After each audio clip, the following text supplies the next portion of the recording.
গোপালগঞ্জের বেদগ্রামে যাত্রীবাহী বাস মোটরসাইকেলের সংঘর্ষে শিশুসহ ৫ জন নিহত ও ২০ জন আহত হয়েছেন।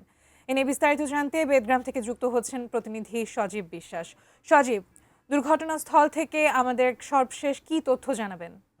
দুর্ঘটনাস্থলে এখন কিন্তু আমরা যদি এখনের চিত্র বলি যে এই আপনি দেখতে পাচ্ছেন আমার পেছনে যে বাসটি ছিল সংঘর্ষে যে ঘটনাস্থলে দুর্ঘটনা কবলিত যে বাসটি ছিল সেই বাসটিকে কিন্তু মহাসড়কের উপর থেকে সরিয়ে পাশে নেওয়া হয়েছে এবং যাতে যান চলাচল স্বাভাবিক হয় সেই যান চলাচল স্বাভাবিক করার জন্য কিন্তু হাইওয়ে পুলিশ, ফায়ার সার্ভিস তারা কিন্তু কাজ করছেন। এবং আমরা আরেকটু জিনিস যদি বলি যে আসলে এখন ঈদের সময় যাতে নির্বিঘ্নে যান চলাচল করে সেই জন্য কিন্তু আশেপাশে যে জটলা বা মানুষের যে একটি ভিড় ছিল সেই ভিড়টাও কিন্তু আসলে প্রশাসন কন্ট্রোল করার চেষ্টা করছে।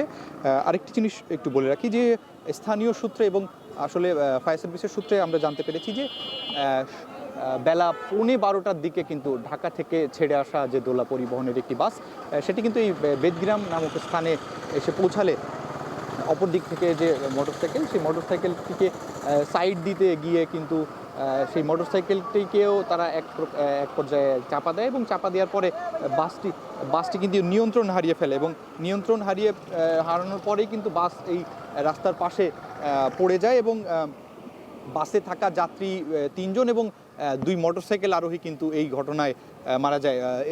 ঘটনাস্থলে ৪ জন মারা গিয়েছে এবং হাসপাতালে নেওয়ার পরে যে একটি শিশু সেই শিশু মারা গিয়েছে। তো সব কিছু এই ঘটনার যে এখন পর্যন্ত যারা নিহত হয়েছেন তাদের কিন্তু এখন পর্যন্ত নাম পরিচয় পাওয়া যায়নি। আদ্রিতা, এই ছিল আমার কাছে গোপালগঞ্জের সড়ক দুর্ঘটনার সর্বশেষ।